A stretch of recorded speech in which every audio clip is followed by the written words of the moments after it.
Frères et sœurs, bonjour, bienvenue de près et de loin.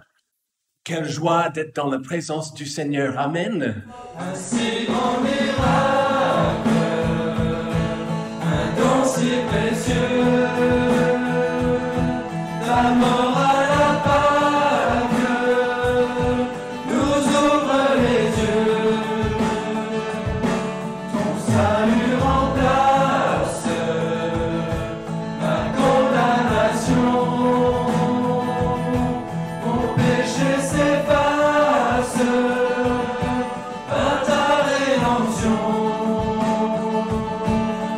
Loué sois-tu,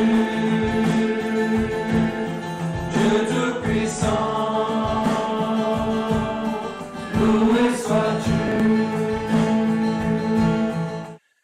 Alors, je vais commencer par un texte dans Matthieu. Alors, chapitre 3, versets 1 à 12. En ce temps-là, parut Jean-Baptiste. Il prêchait dans le désert de Judée. Il disait, « Repentez-vous, car le royaume des cieux est proche. » C'est lui dont le prophète Ésaïe a dit, « C'est la voix de celui qui crie dans le désert. Préparez le chemin du Seigneur, rendez droit ses sentiers. » Jean avait un vêtement de poil de chameau et une ceinture de cuir autour des reins. Il se nourrissait de sauterelles et de miel sauvage. Les habitants de Jérusalem, de toute la Judée et de toute la région du Jourdain venaient à lui, et ils se faisaient baptiser par lui dans le fleuve du Jourdain en confessant leurs péchés. Comme ils voyaient venir au baptême beaucoup de pharisiens et de sadducéens, il leur dit, « Race de vipères, qui vous a appris à fuir la colère à venir? Produisez donc du fruit digne de la repentance. » Et n'imaginez pas pouvoir dire, « Nous avons Abraham pour père, car je vous déclare que de ces pierres-ci, Dieu peut susciter des enfants à Abraham. Déjà la cognée est mise à la racine des arbres. Tout arbre donc qui ne produit pas de bons fruits est coupé et jeté au feu. Moi je vous baptise dans l'eau, en vue de la repentance. Mais celui qui vient après moi est plus puissant que moi, et je ne mérite pas de porter ses sandales.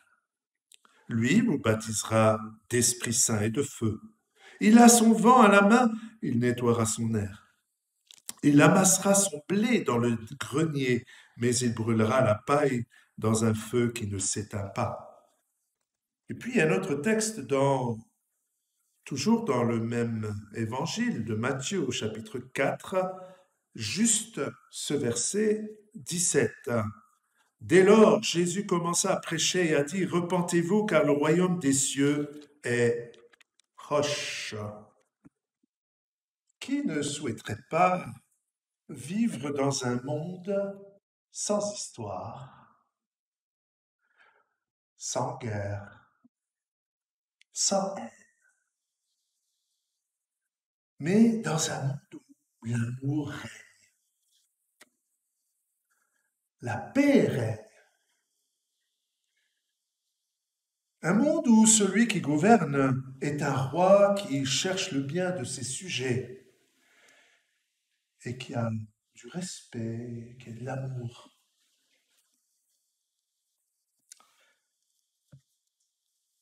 En fin de compte, un monde où il fait bon vivre. Et vous avez certainement compris là où je voulais en venir, c'est-à-dire le royaume de Dieu. Le royaume de Dieu qui nous attend. Alléluia. Voilà l'espérance du chrétien. C'est ce royaume que nous attendons. Alors, c'est un sujet qui me tient particulièrement à cœur, le royaume de Dieu. Mais il est vrai que si je dois en parler ce matin du royaume de Dieu, eh bien, ça serait impossible. Pourquoi? Parce que rien qu'en une prédication, aborder tout ce qui concerne le royaume de Dieu mettrait beaucoup de temps. Donc, je vais essayer d'en faire une série. Et de voir là où qu'est-ce que le Seigneur nous dit à propos du royaume de Dieu.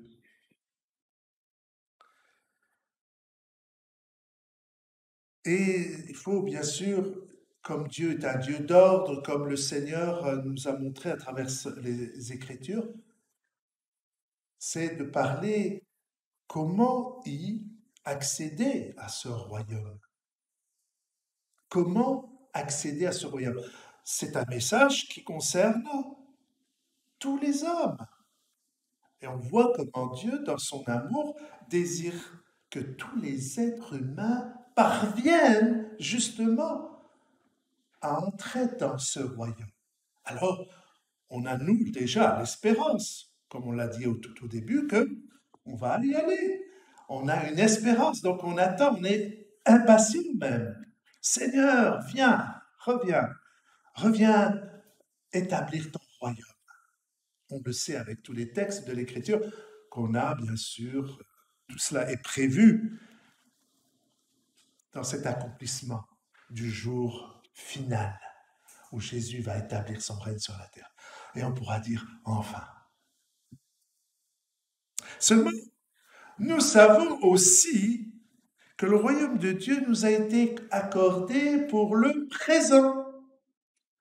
Pour les chrétiens, pour tous ceux qui ont compris ce qu'est entrer dans le royaume de Dieu, eh bien, par la foi dans le Christ, nous y sommes.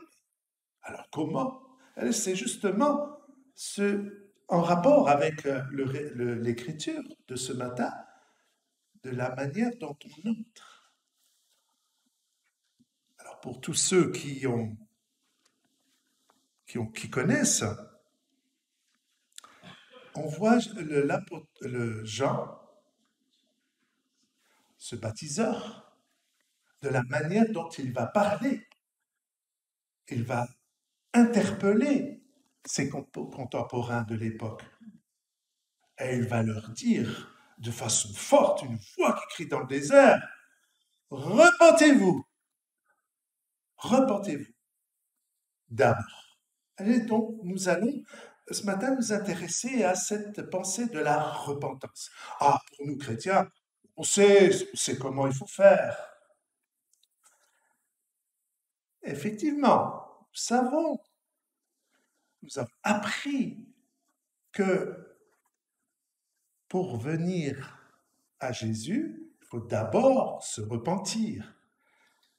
Et dans ce texte où Jean-Baptiste interpelle d'une manière forte ses contemporains, il leur dit « Repentez-vous d'abord, car le royaume de Dieu est proche. » Et on a dans ce texte une indication de la manière d'entrer. Vous savez également que Jésus en a parlé également.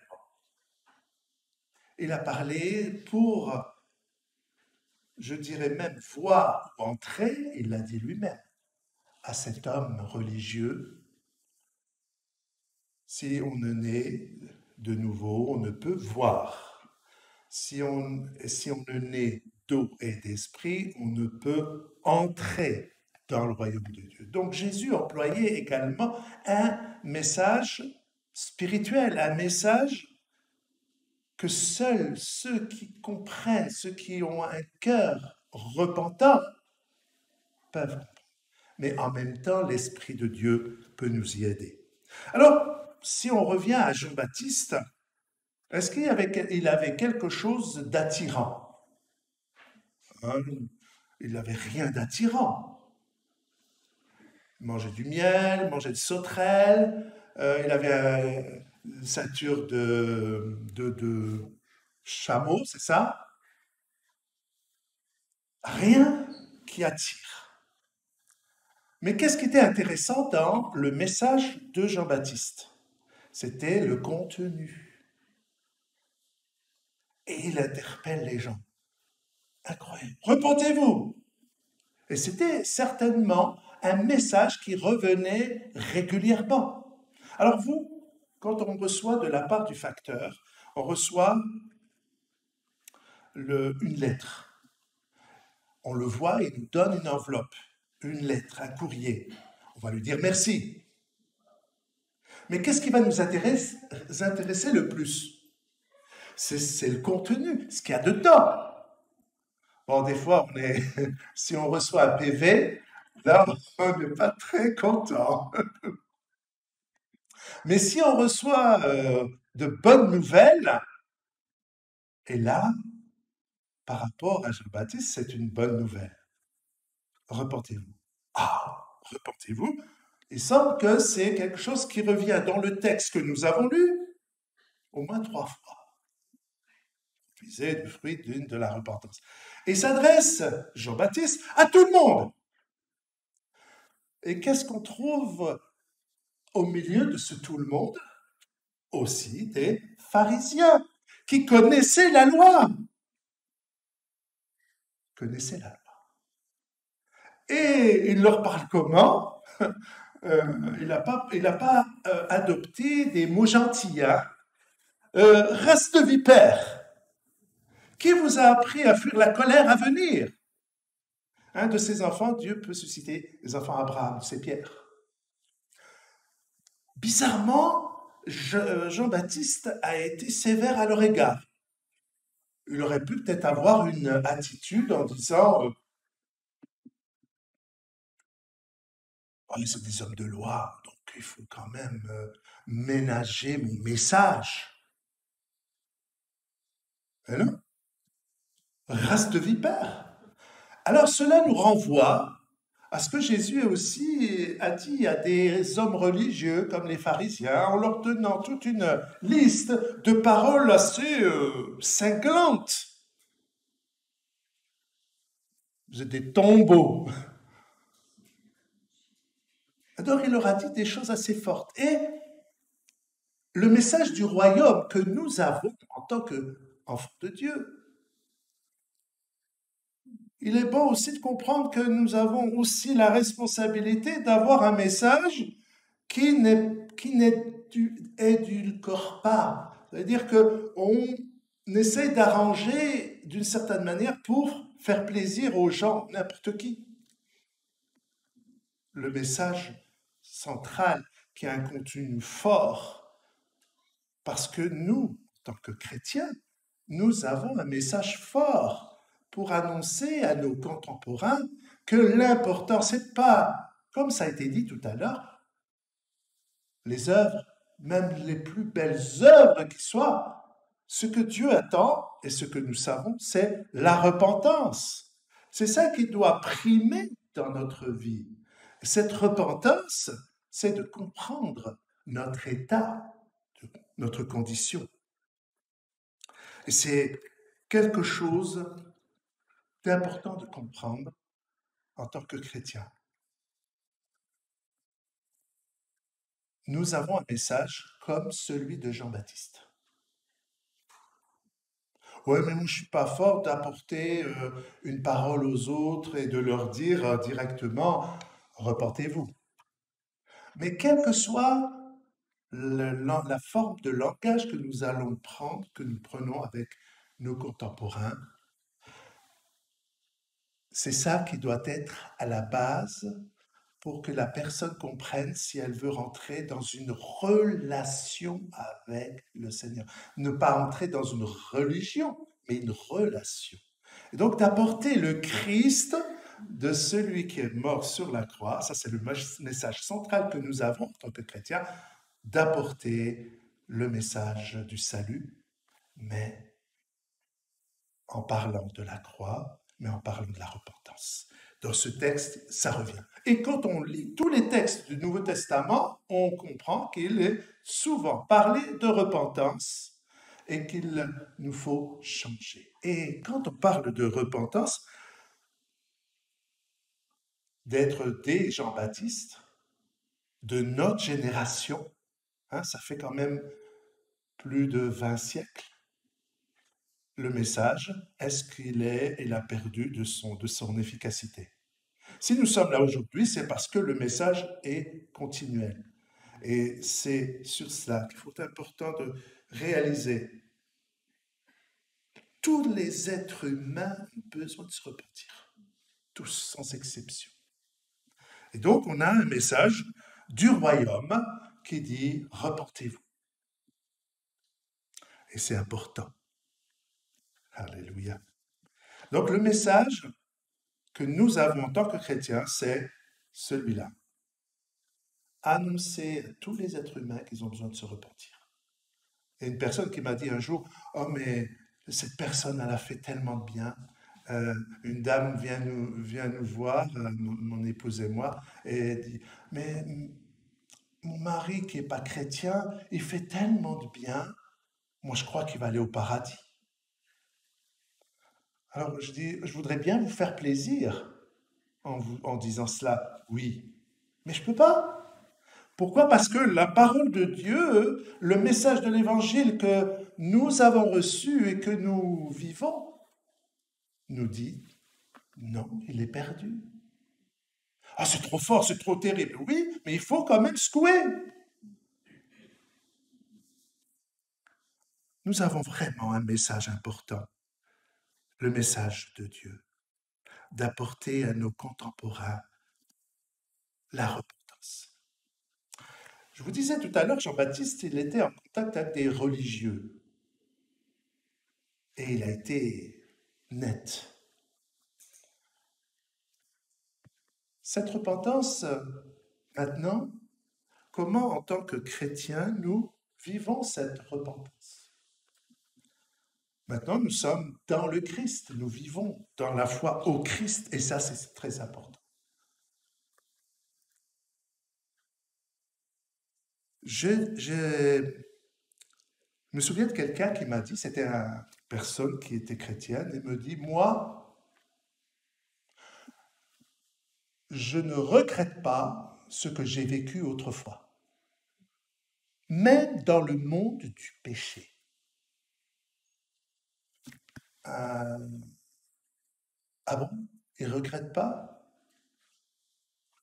Tout en étant pour le Seigneur. Hein? J'ai trouvé ça, qu'il y avait une incohérence. C'est étonnant de penser comme ça. Chrétien qui pense comme ça. Je me demande, tout de suite dans mon esprit, par rapport au texte de l'Écriture, on passe au filtre. Il est en danger. Cette personne était en danger. Il était sur une pente glissante que tôt ou tard, il va tomber bien bas. Parce que si on ne regrette pas ce que l'on a fait, si on n'a pas pleuré sur ses propres péchés, c'est ça en réalité la repentance. C'est changer de voie. Métanoïa, c'est vraiment, on pourrait dire convertir, mais c'est changer carrément de 180 degrés. Et cette repentance, il est bon aussi de se le rappeler en tant que chrétien. Il est bon de se le rappeler. Parce que si on n'a pas compris ce qu'est la repentance, on ne pourra pas avancer plus loin. Et ce qui s'est passé pour cette personne, elle a chuté, elle est retombée plus bas. Elle n'est pas restée fidèle au Seigneur. Sa foi a été fragilisée et il est retombé dans le monde. Voyez-vous, notre vie avec le Seigneur, c'est important, la repentance. Et quand on lit l'Ancien Testament, et ça c'est important aussi de le dire, avec certains personnages qui ont péché. On a par exemple Saül. Saül a désobéi. Nous avons aussi du temps de Noé. Noé a construit l'arche pendant combien de temps? 100 ans. Et pendant ces 100 ans, les gens, qu'est-ce qu'ils faisaient? Certainement, ils se riaient de Noé. Et pendant ces 100 années, il n'y a pas eu un mot où il est dit, les hommes commencèrent à réfléchir et à se poser des questions par rapport à leur état. Il était dit dans le texte que leur cœur était tout tourné vers le mal, en continu, toujours vers le mal. Et pendant la construction, et c'est une très belle image, pendant la construction de Noé, de 100 ans, il n'y a pas eu cette réflexion, cette remise en question de leur état. Alors ils ont dû savoir pourquoi, qu'est-ce que tu fais, Noé? Je construis l'arche parce qu'il y aura un déluge. Ils se sont certainement ris. Et est-ce qu'on ne trouve pas un peu la même image aujourd'hui? Que pendant la patience de Dieu de ces on est en l'an 2021, il y a toujours des gens, des Noé il y a des Noé, hein, il y a des gens qui se convertissent, et nous sommes dans l'esprit de ces Noé, où on est là en train de préparer, et on voit là vraiment la patience de Dieu. Mais notre message est toujours le même pour notre génération. La génération, elle continue encore aujourd'hui à se moquer peut-être de notre foi, parce que nous croyons au Seigneur Jésus et que profiter de la vie. Maintenant, nous avons compris ce qu'était la repentance, nous sommes repentis et maintenant nous avons ce message pour apporter au monde. Voilà le travail qui est fait. Et la repentance, dans cette situation, est difficile. Dans l'Ancien Testament, on trouve un autre homme, et là on peut imaginer par rapport à David, qui a péché. Alors, il a péché, vous savez de quoi il s'agit, avec Bathsheba. Et Dieu a eu la grâce de venir l'aider pour se repentir. Il a eu la grâce. Nathan est venu, le prophète lui a dit, voilà ce que tu as fait. Et lui, quand il a péché David, il a augmenté le nombre de ses péchés. Non seulement il a convoité, il est tombé dans l'adultère, puis il a menti et l'hypocrisie, etc. Il semble qu'il était pris dans un piège lui-même et il ne savait peut-être pas comment s'en dépêtrer. Et ce qui s'est passé, Nathan est venu à son secours pour se repentir. Mais cela lui a valu quelque chose de difficile. Hein? Dieu vient aussi au secours. Donc pour le monde, c'est clair. Mais pour nous, il y a aussi une subtilité. C'est-à-dire qu'il nous faut toujours venir à la croix. Mais aussi prendre conscience qu'on a besoin de se repentir. Alors tous les jours, on le fait. Seigneur, je demande pardon pour mes péchés. Oui, c'est vrai. Mais le constat, c'est un peu l'exemple de cet homme, comme je vous ai dit, je ne regrette pas ce que j'ai fait avant. Alors, il est content de vivre avec le Seigneur, soi-disant, et puis de dire, je ne regrette pas. Mais quand on se repent, en fait, on voit notre misère et on dit, Seigneur, c'est pas beau. Un chrétien, en règle générale, il est sensible quand il pêche. Il est sensible. Tout de suite, il prend conscience. Mais ça serait quand même difficile de ne pas se repentir. Et c'est à quel moment qu'on peut imaginer, on peut dire, non, je n'ai pas besoin de me repentir. C'est quand on est endurci. Quand on commet les religieux, en fait. Rappelez-vous des religieux. Comment Jean-Baptiste a parlé et comment Jésus a parlé d'eux. J'ai la loi. Et si on pourrait dire, moi j'ai la foi en Jésus, mais si je ne me repens pas de mes péchés, ah oui, je sais. Est-ce qu'il n'y aurait pas la tentation dans la repentance de mesurer la force du péché. Il y a les gros péchés, il y a les moyens péchés et il y a les petits péchés. Et on commence à faire de mesurer, on mesure, ouais bon ça va, c'est pas trop. Parmi les petits péchés, on fait des petits péchés, ok, c'est pas trop grave, mais on se l'autorise de façon volontaire, sciemment. Oui, c'est pas grave. Mais il faut savoir que quand on entre dans ce système de petits péchés, quelque chose d'anodin, ou soit d'un petit mensonge, c'est pas grave. Mais au fil du temps, on entre dans un endurcissement et on a créé dans notre esprit une forme d'habitude, et c'est là que ça devient de l'endurcissement. Parce qu'on ne reconnaît plus que ça, c'est mal. Et que lorsque nous nous présentons en tant que chrétiens, pour ne pas devenir des religieux endurcis et qui nous octroyons le droit de dire « moi, bon ça va, je ne suis pas un grand pécheur, puisque… » Mais qu'on s'autorise des petits péchés, qu'est-ce que ça va faire? Ça va faire en sorte que ce péché-là, ces petites choses qu'on se donne le droit de pécher, ben c'est ce péché-là qui va nous faire tomber. Jusqu'à ce qu'on reconnaisse, Dieu est plein de miséricorde, il nous éduque bien. Il attend jusqu'à ce que l'on puisse comprendre que ce petit péché qu'on a on a mesuré comme autorisé, jusqu'à ce qu'on puisse dire, Seigneur, même ce petit péché n'est pas à ta gloire, je m'en pardonne. Donc, quand c'est gros, bien sûr, on va demander, Seigneur, pardon, je reconnais, c'est pas trop bon.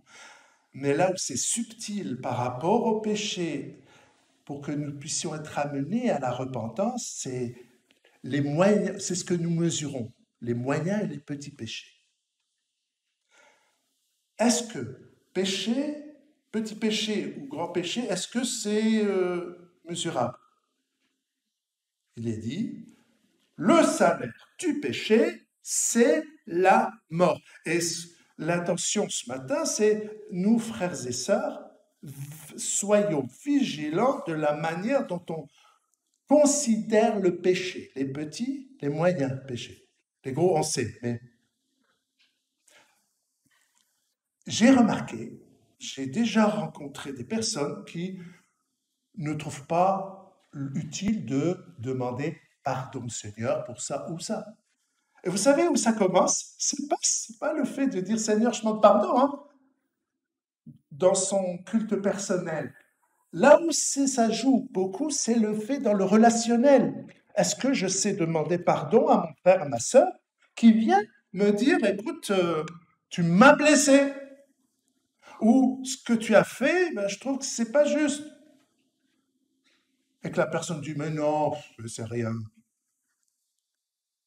C'est dans le relationnel que se joue aussi la véritable repentance, de savoir être honnête vis-à-vis de l'autre, et quel que soit le grief. Tout commence bien sûr avec le couple ou dans sa famille. Comment je me conduis dans le pardon?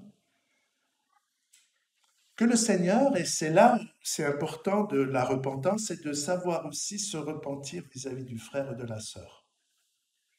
Ça joue beaucoup pour la sensibilité pour ne pas être endurci par rapport à nos repentances ou demander pardon au Seigneur.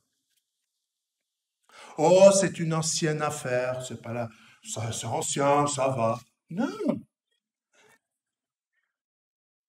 c'est très important le fait de se repentir si nous voulons vivre la réalité du royaume de Dieu entre nous. Gloire à Dieu. Certains peut-être ont besoin de recevoir comme Nathan, quelqu'un qui vient pour lui dire, tu sais, je trouve que apprendre à demander pardon. Il y a un verset qui dit pardonnez-vous, comment dire, il faut savoir aussi confesser. Alors dans ce texte, il dit que les gens allaient voir Jean-Baptiste et confesser. Alors confesser parfois est difficile. Confesser, c'est bien sûr ouvrir et être honnête, voilà, mon problème c'est ça. Et c'est véritablement à nous, frères et sœurs, de demander au Seigneur de nous rendre sensibles par rapport à ça, pour que justement nous vivions les choses du royaume de Dieu. Pour que les choses du royaume de Dieu, nous puissions les comprendre comme des enfants. C'est le royaume de Dieu appartient aux enfants. Alors quand on est saint, quand on est un enfant qui fait une bêtise, bon, on sait, eh bien que nous sachions aussi accepter que le Seigneur nous reprenne. Si on ne sait pas se laisser reprendre par le Seigneur, quand il nous parle à travers les Écritures, et si on met en pratique, ça serait bien. Alléluia. Vivre le royaume de Dieu, c'est ça, le point important. Pour les gens de l'extérieur qui ne connaissent pas Jésus, pas de problème. On leur annonce l'évangile et on leur dit repentez-vous. Mais là où je voulais en venir, c'est nous. Est-ce que l'on reste toujours avec un cœur souple, ouvert, pour se repentir le tout de suite et de ne pas nous endurcir dans le péché? Et là, nous pouvons dire et vivre le royaume de Dieu, et cela se verra. Et le Seigneur accorde le plein pardon. Alors, on sait que dans une certaine forme de religiosité, quand quelqu'un, il peut avoir cette tendance à dire, bon ben, je vais essayer de rattraper le coup. Et savez-vous que dans des religions, certaines religions, il y a ceux qui font pénitence pour essayer d'avoir le pardon de Dieu. Il n'y a pas besoin de faire pénitence. Il faut simplement reconnaître son péché. C'est des gens qui croient en Dieu, mais qui font pénitence d'une manière ou d'une autre pour essayer de se racheter. Il n'y a pas besoin. Nous sommes convertis, nous sommes nés de nouveau. Jésus nous pardonne et il n'y a pas besoin de faire quoi que ce soit, si ce n'est de reconnaître son péché. Confessez vos péchés. Alors, le point qui peut être aussi difficile, c'est de savoir confesser. Quelqu'un est venu me voir un jour et me dire « Ah, j'ai vraiment un gros problème, je regarde des films pornographiques. » Oh, il a eu cette honnêteté de le dire. Eh bien, il faut savoir que quand on a confessé vraiment de tout son cœur, même si ce n'est pas facile, c'est terminé. Il n'aura plus notre ennemi, et donc on connaît notre ennemi. Notre ennemi, le péché et Satan, ça marche ensemble. Et si le péché est confessé, mis à la lumière, Satan n'a plus d'autorité. Ça glisse. Et c'est pourquoi nous voulons rester toujours dans cette attitude de dire « Seigneur, je te demande, et si j'ai à confesser à quelqu'un, je le confesse, parce que je veux rester dans la lumière, et l'autorité de l'ennemi n'a plus d'autorité, n'a plus de force. Le péché n'a plus la force. Gloire à Jésus. » Bien sûr, on a toujours cette possibilité de se repentir, et c'est ça qui est bon. Donc, dans notre sensibilité, restons toujours avec un esprit repentant. Et on est sensible tout de suite. Ah non, je veux qu'il n'y ait pas de problème avec qui que ce soit. Je veux vraiment que qu'on soit en paix les uns à l'égard des autres. C'est vrai que le fait que nous soyons pardonnés de nos péchés, nous sommes maintenant en paix avec notre Seigneur. C'est super. Mais il veut aussi qu'on soit en paix les uns à l'égard des autres. Alléluia.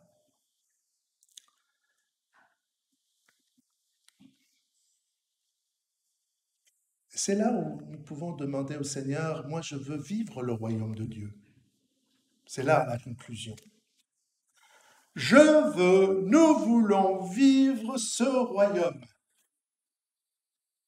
Alors nous avons maintenant le message du salut, nous l'avons tous, de proclamer la repentance et le message de la croix où Jésus est mort pour nous sauver. Maintenant, nous avons tout entre nos mains. Et en même temps, ce dont on a parlé pour nous-mêmes, veillons sur nous-mêmes par rapport à l'endurcissement dans le péché. Et vous connaissez Hébreux chapitre 12, le péché qui nous enveloppe si facilement. Alors, je me souviens juste, j'ouvre la parenthèse, Judas était avec Jésus. Il était avec lui. Et il vivait les choses du royaume avec lui. Qu'est-ce qui l'a fait chuter? Son péché! Oh Seigneur, que le Seigneur nous garde. Et puis, maintenant, nous avons cette possibilité de vivre ce royaume. Il nous a fait entrer dans ce royaume. Et on verra par la suite ce royaume. En quoi consiste-t-il? Il semble que c'était important de le dire avant qu'on aborde plus loin la question du royaume. C'est que nous, en tant que chrétiens, on soit au clair par rapport à la repentance. Et c'était un message continuel de Jean-Baptiste. Et c'était un message continuel de Jésus. Repentance, repentance, repentance. Et c'est notre joie de pouvoir dire aujourd'hui, eh bien Seigneur, c'est ça que tu me donnes, de vivre le royaume de Dieu. Eh bien, on ira plus loin une autre fois. Voilà, c'était les 2 points importants. La foi, la repentance. On le sait pour tout le monde, toute la nature, pour tous les hommes, mais aussi pour nous, d'être très à l'écoute de Dieu, mais aussi d'être ouvert de cœur en disant « Seigneur, ouvre large mon intelligence pour que je comprenne ce qu'est le péché. C'est grave. Quel que soit le péché, c'est grave. Seigneur, permets que je puisse vivre dans ce que tu me demandes, que je sache me repentir quand je pêche. Pas qu'on le désire, qu'on le fasse exprès, mais quand je pêche, quel que soit le péché ou la nature du péché, Seigneur, pardon, je me repens. Et là, on est bien sûr avec cette aisance d'entrer dans la vie du royaume. Amen. Alléluia.